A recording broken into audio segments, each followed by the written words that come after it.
the study started with the desk.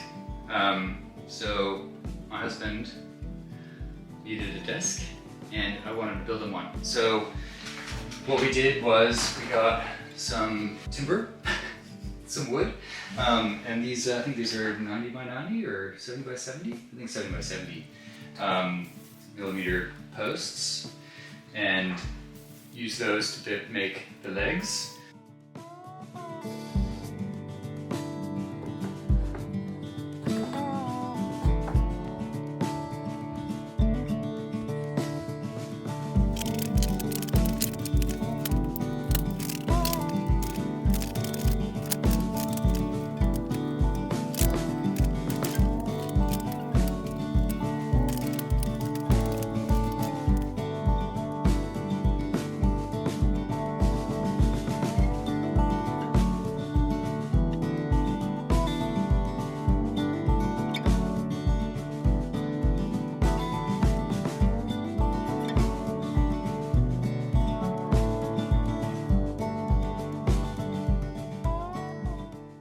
Tabletop, which was just a store-bought desktop from Bunnings in like a pine.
videoing.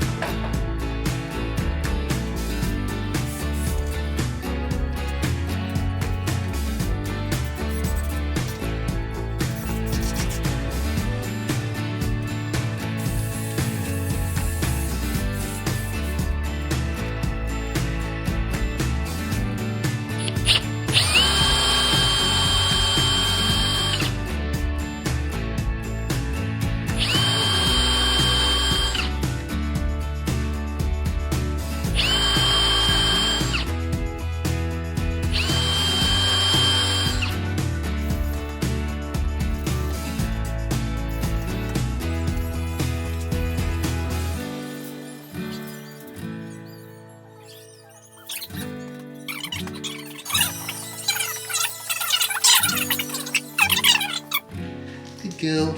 Good girl.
So nice and wide, plenty of space, which is good. And then on the underside, it has a handy little carriage thing to hold the PowerPoint unit. It was just funny because we mounted it on the middle of the desk, but then it wound up being that the PowerPoint or the cable wouldn't reach it, so I wound up having to mount the PowerPoint extender to the frame of the desk, which, you know, kind of funny.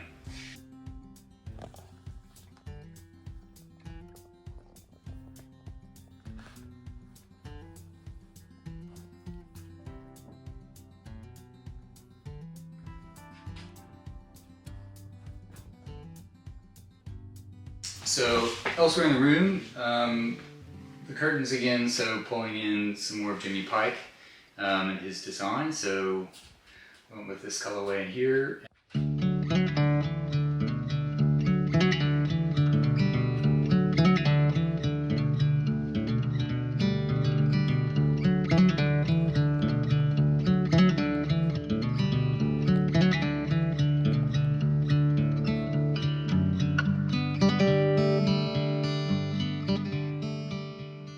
Simon had first wanted to go green in here, which I was like, alright, it might clash with the chimney a bit, but alright, so we tried that.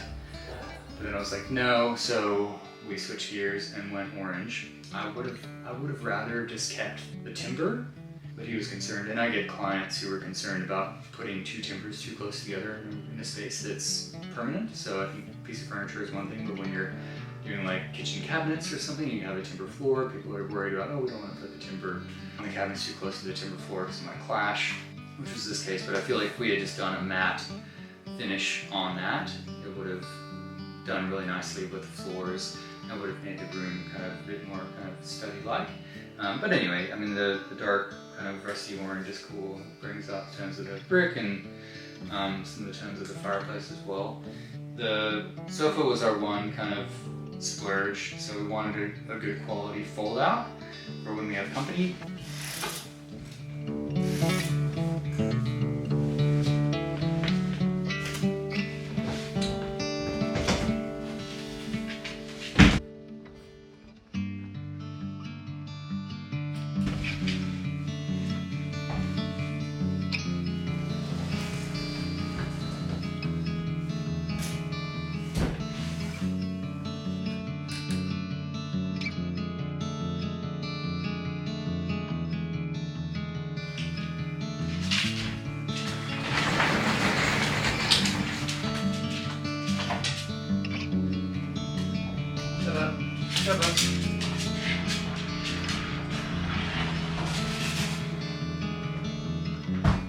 The little hutch gentleman's wardrobe that we found on Facebook Marketplace. Looking to sand that back and stain that in Japan Black as well. Catching on to a theme. Trying to just carry Japan Black through each room in a different way for some consistency. That will become basically a linen press and some extra kind of office-y kind of storage. I just need to get around to building some shelves in and redoing that piece. And then the door. So the door, I found a door at a secondhand restoration place in Shepparton. Really cool place called Homer's, and they just have bucket loads of amazing old things. I could spend like an entire weekend there just cataloging everything. I mean the process now of sanding it back and giving it some undercoats and new coats of paint and getting that hung. So until now we've just been using a bit of a curtain. So yeah, but all good. So yeah, that's about it for this space. And I almost forgot to mention the fireplace. So with this, we basically, because of the floor being a floating floor, the hearth was actually higher than the rest of the house. So we had to weigh down the floor with really heavy buckets of paint and other building materials in order to basically warp these in our favor to go up to meet kind of the original brick hearth. But how these kind of went in, especially on this side over here, we couldn't get them to kind of go correctly. So we decided to cut them off at the edges here and then fill that in with concrete a bit and then tile on top so it's just one distinct piece. And then just use a bit of quarter round to cover the gap. So I think it turned out pretty well. Pretty happy with it. And yeah, tiles go well with the front. Just need to probably do some touch up matte black paint on the old iron fireplace and maybe recoat the mantle in a gloss black as well. But otherwise just very much keeping the original fireplace, which is actually timber. So it's actually all wood. It looks like stone, but it's not. So I think it showcases a really cool kind of artisan feature back when people were just kind of getting by and doing their own thing. And then they used what they could to create some interesting details, which I think is pretty cool. So yeah, so basically very much the centerpiece of the room. And we think it turned out pretty well.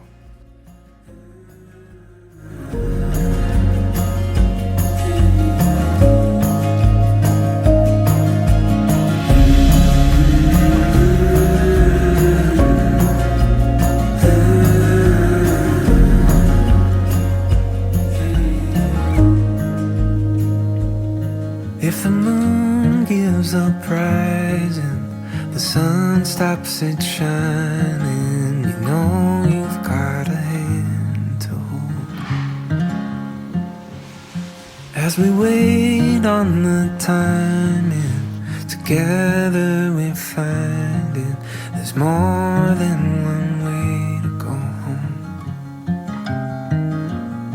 Yeah, there's more than